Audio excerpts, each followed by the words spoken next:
how do you close more deals when you're in an environment where you're selling the same shingles installed the same way by the same people using the same tools in the same amount of time for more or less the same price? If I go to a roofing company and say, hey, what's better about your experience? They don't have mood lighting. They don't decide to do it at night. They don't put cheerleaders and, topless ripped dudes up on the roof to like kind of emulate, like, why does some restaurants get to charge $50 for a steak? A lot of it has to do with mood lighting, music, and pretty people serving the food. So there's nothing that changes there. The shingles that you're installing, anybody can buy them. It's not the product. The way you install it, like, there's always this argument, like, we install quality, but let's be honest here, okay? You don't control the manufacturing of the product that you buy, and you don't control the install of the product that you put on, and they're using the same tools. As of right now, nobody owns a robot that does the roof. Everybody's using a Metabo nail gun or a Boss Stitch nail gun, or it's like most of them are using the same tools. It takes the same amount of time. Nobody's doing it 1/10 the time.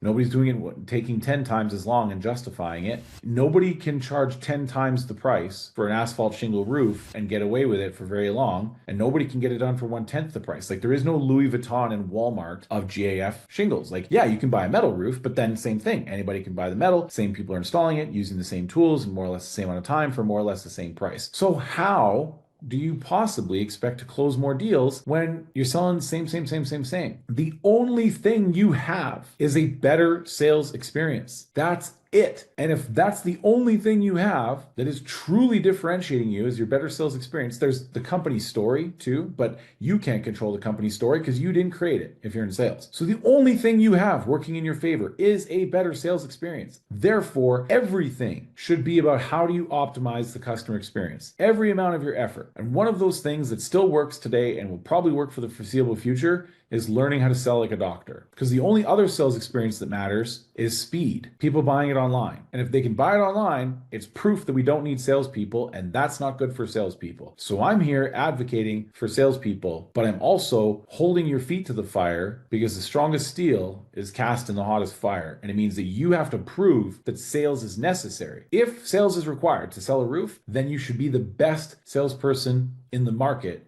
selling roofs. And the measure of that is the experience, which is that sales is seduction, not rape. It's a dance, not a wrestling match. You have to provide value in excess of price, and you have to help people buy a roof, not make people buy from you. If you can truly embody that, you will be wildly successful. And so this is where I like to bring up a volunteer. I appreciate you. It's only take about 5 minutes of your time. So Trevor, you work at True Grit. And so the story that we're going to kind of have to live in for a minute is that you, as a salesperson, don't get healthcare coverage, but you've made some money and you decide to go to Hawaii and go on a surfing trip, okay? And so you go on a surfing trip and you fell down and you hurt your knee. And so you have to go into the doctor and the doctor is going to do an x-ray, all right? And so then you walk in and this is what the doctor shows you. It says, okay, Trevor, as you can see here on the left, you hurt your knee. And so what happened was you tore your ACL, and your ACL is now causing your knee to be out of alignment, which is causing that pain you're feeling in the middle of your knee. And so what we need to do is small surgery, and we're going to repair the ACL. Now, it's going to take some time to heal, so you're going to do 6 weeks of physio where they're going to get your knee back in shape, and about 6 weeks, you should be right as rain. I understand you don't have any health care, so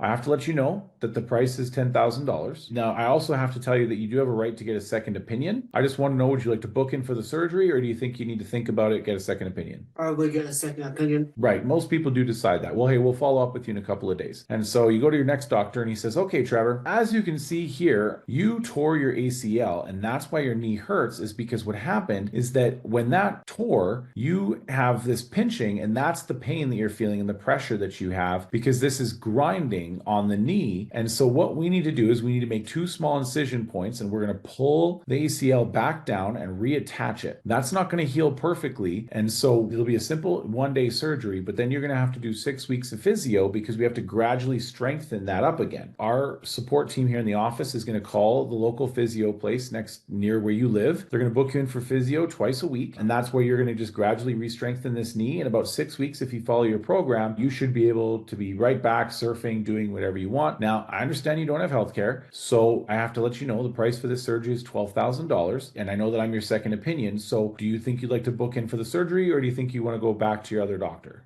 Probably booking for the surgery Why? because you're a lot more descriptive and knowledgeable than the other doctor. Right. Now, good chance that both doctors are knowledgeable. They're doctors. So it really has to do with how I explained it, right? Yeah, correct. Now, here's the funny thing. I'm a liar, and this is a perfectly good knee. When I wanted to create this environment of selling like a doctor, when I wanted to explain this, what I did was I Googled a perfectly good knee x-ray. And this is actually an image of a tennis player who played tennis for 20 years, and they're amazed that his knees were still perfect. So when I do this test, Trevor, one of two things happens. Sometimes the sales guy wants to put me in his shoes a little bit, and he goes, oh, I do that. And then my customer says they want to go with the cheaper guy. There's a little temptation to do that, maybe? A little bit. When I said your injury was here, as you can see here on the left, was it your left or the doctor's left? It should be my left. Right, but it's actually the doctor's left. When you said, let's say you did do that, and you said, I'm going to play like my customers, and I'm going to say I'm going to go with the cheaper guy. When the cheaper doctor said that you're going to go for 6 weeks of physio, was it where you lived, or where did you have to stay paying $400 a day for a hotel in Hawaii? I didn't ask. Yeah, you didn't ask, you didn't know. Was it 6 weeks of physio twice a week or once a week? I didn't ask.